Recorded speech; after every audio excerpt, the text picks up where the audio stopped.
नमस्कार मोर YouTube channel Odia horror story को आपण मानकु स्वागत। आसंतु अजांक कहानी सुनिबा। दिनकर घटना।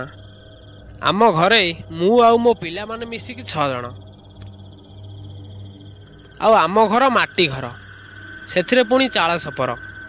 घर बारीपटकू गोटे बड़ भाड़ी अछि। सेथिरे पुणी राति हेले घर किटिकिटी अंधार।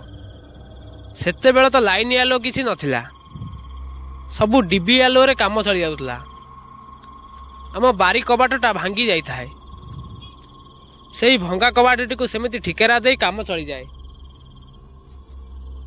से दिन सोमवार होइताए। सेते बेले को संध्या 5टा बाजिलानी।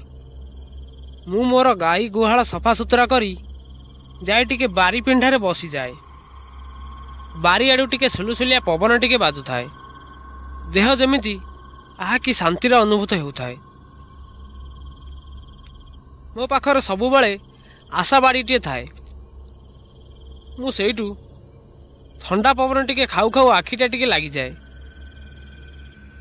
किछि समय पर मो नाती टोकाटा आसी अजा अजा कही डाके आउ कुहे, अजा आस खाइबो, बोउ डाकिलाणी। मु मो नाती टोका को पचारे, रे केटा बाजिलाणी रे? मो नाती टोका मत कहे, अजा राति 9टा हेलाणी बा, तमे कौन एत बळे हेला सोईच? आस खाइबो, मु जाए, बोउ साडे डाकुथिबो। एकदा सबु कही मो नाती टोकाटा घर भितर को पलाए। मु सेइटू बारियाडू टिके जाए परिस्रा करिबाकू। सेई बारियाडा कइया गछ पाखकू जाई परिस्रा करी फेरुथाए। हठात केही जणे पछरू चाली जिबार जानी हुए। मु सेठू भावे किए कुकुर कि आउ किए हिथिबे।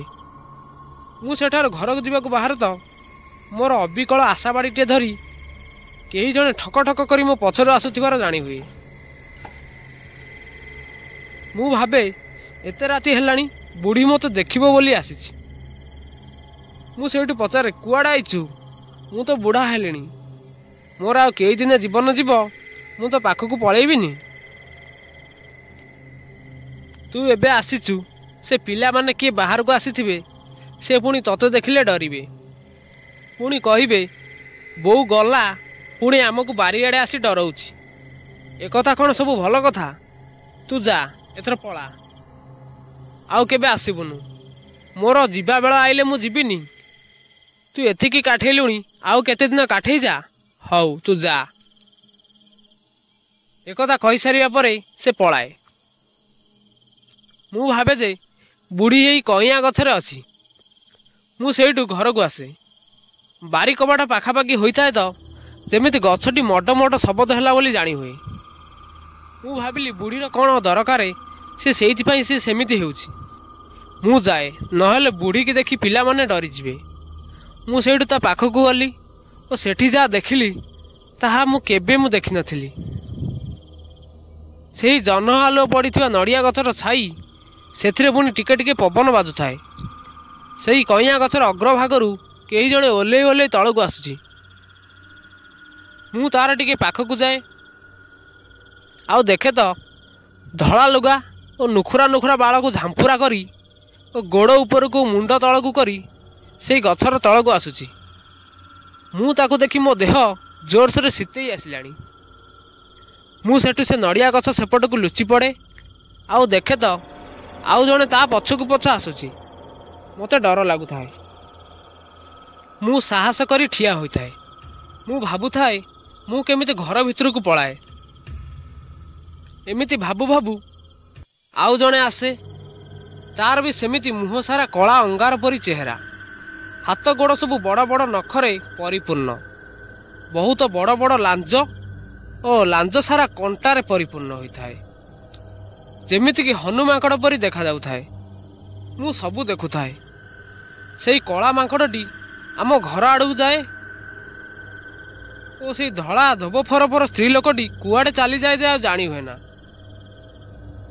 मु सेठू लुचि लुचि से मांकड़ पछरे जाए, आउ देखे से आम बारी भाड़ी ऊपर को चढ़ी जाए। मु सेठू केमिति जिबी घर को बोली चिंता करे। ଓ ତାପରେ ମୁଁ ଦାଣ୍ଡ ପଟେ ଘରକୁ ଯାଏ। ଦାଣ୍ଡରେ ଲୋକମାନଙ୍କୁ ସବୁ ଘଟଣା କୁହେ। ସମସ୍ତେ ମିଶି ଠେଙ୍ଗା ବାଡ଼ି ଆଣିକି ଆସିଲା ବେଳକୁ ସେ ସେଠି ନଥାଏ। ମୁଁ ଟିକେ ସେଠୁ ଦୀର୍ଘ ନିଶ୍ୱାସଟିଏ ନିଏ ଓ ତାପରେ ଖାଇ ପିଇ ଟିକେ ଖଟିଆ ଉପରେ ବିଶ୍ରାମ କରେ। ବିଶ୍ରାମ କରୁ କରୁ ଶୋଇପଡ଼େ। ମୁଁ ଶୋଇଥାଏ, ହଠାତ୍ ମୋତେ ନଖରେ ଆମ୍ପୁଡ଼ି ଦେଇ ମୋ ଛାତି ଉପରେ ଆସି ବସିପଡ଼େ। ସେଠୁ ମୋର ନିଶ୍ୱାସ ପ୍ରଶ୍ୱାସ ବନ୍ଦ ହୋଇଯାଏ। ମୁଁ ସେଠୁ ବହୁତ ଚିତ୍କାର କରେ। ମୋ ଡାକ କେହି ଶୁଣନ୍ତି ନାହିଁ। ମୋ ହାତ ପାଖରେ ଗୋଟେ କଟୁରୀ ଥାଏ। ମୁଁ ସେଠୁ ସେ କଟୁରୀକି ଧରିଲା ମାତ୍ରେ ସେ ଆଉ ଦେଖାଯାଏ ନାହିଁ। ମୁଁ ସେଠାରୁ ପାଣି ପିଇବା ପାଇଁ ଯାଏ। ସେଠି ପାଣି ପିଉ ପିଉ ମୋ ଆଗକୁ ଦୁମ୍ କିନି ଡେଇଁ ପଡ଼େ। ମୁଁ ସେଇଠୁ ଚମକି ପଡ଼େ। ସେଇଠୁ ତାର ସେଇ କଣ୍ଟା ସଲବଲ ଲାଞ୍ଜରେ ମୋତେ ବାନ୍ଧି ପକାଏ। ମୁଁ ସେଇଠୁ ଚିତ୍କାର କରେ, କିଏ କେଉଁଠି ଅଛ, ଦୌଡ଼ି ଆସ, ଦୌଡ଼ି ଆସ, ମୋତେ ମାରି ପକେଇଲା। ସେଇଠୁ ମୋ ପିଲାମାନେ ଦୌଡ଼ି ଦୌଡ଼ି ଆସନ୍ତି। ସେଇ ମାଙ୍କଡ଼ଟି ବାରିଆଡ଼ କଇଁଆ ଗଛକୁ ଚଢ଼ିଯାଏ। ସେଇଠୁ ମୋ ପିଲାମାନଙ୍କ ଭିତରୁ ମୋ ବଡ଼ ପୁଅଟି କୁହେ, ବାପା, ମୁଁ ତାକୁ ଦିନେ ସେଇ କଇଁଆ ଗଛ ପାଖରେ ଦେଖିଥିଲି। ସେ ଆଉ କେହି ନୁହେଁ, ସେ ଲାଙ୍ଗୁଡ଼ିଆ। ସେ ତାର ଲାଞ୍ଜରେ ବାନ୍ଧି ମାରିଦିଏ। ତମେ ତା କବଳରୁ ବଞ୍ଚି ଯାଇଛ, ହେଲେ ସେ ପୁଣି ଥରେ ଆସିବ ତାର ସମୟ ଦେଖି। ଏମିତି କେତେ ଦିନ ବିତିଯାଏ। ସେଦିନ ପୁଣି ଅମାବାସ୍ୟା ରାତି ହୋଇଥାଏ। ଆମ ଘରେ ଖାଇ ପିଇ ଶୋଇବାକୁ ଯାଉଥାଉ। ହଠାତ୍ ଘର ଉପରକୁ କେହି ଯେମିତି ଡେଇଁଲା ଭଳି ଲାଗିଲା। ମୁଁ ମୋର ଆଶାବାଡ଼ିଟିଏ ଧରି ପଚାରେ, କିଏ ସେଠି, ଏତେ ରାତି ହେଲାଣି?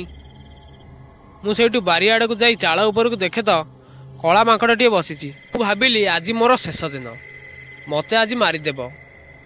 ମୁଁ ମୋର ଆଶାବାଡ଼ିଟିକୁ ଦେଖେଇ କହିଲି, ଆସେନା ପାଖକୁ, ନହେଲେ ବାଡ଼େଇ ପକେଇବି। ସେଇ ମାଙ୍କଡ଼ଟି ଆମ କଇଁଆ ଗଛ ଉପରକୁ ଡେଇଁଲା। ମୁଁ ଭାବିଲି ବଡ଼ ଗ୍ରହ ଟିକେ କଟିଗଲା। ମୁଁ ସେଇଠୁ ଖାଇ ପିଇ ଶୋଇଲି ଓ ପାଖରେ କଟୁରୀଟିଏ ରଖିଲି। ତାପରେ 2 ଘଣ୍ଟା ଖଣ୍ଡେ ଶୋଇଛି। ମୋ ନିଦ ଭାଙ୍ଗିଗଲା। ମୁଁ ସେଠାରୁ ଚେଇଁ ରହିଲି। ରାତି ଆସି 1 ବାଜିବାକୁ ହେଲାଣି। ସେଇ ମାଙ୍କଡ଼ଟି ପୁଣି ଆସିଲା। ସେଇ ଭାଡ଼ି ଉପରକୁ ଚଢ଼ିଗଲା। ତାକୁ ଦେଖି ଗାଈ ଗୁହାଳରୁ ଗାଈମାନେ ତରକିବା ଆରମ୍ଭ କରିଦେଲେ। ମୁଁ ଜାଣିପାରିଲି ଯେ ଆଜି ମୋ ପାଳି। ସେଇ ମାଙ୍କଡ଼ଟି ତାର କଣ୍ଟା କଣ୍ଟା ଲାଞ୍ଜରେ ମୋ ପଛର ବେକକୁ ଧରିଲା।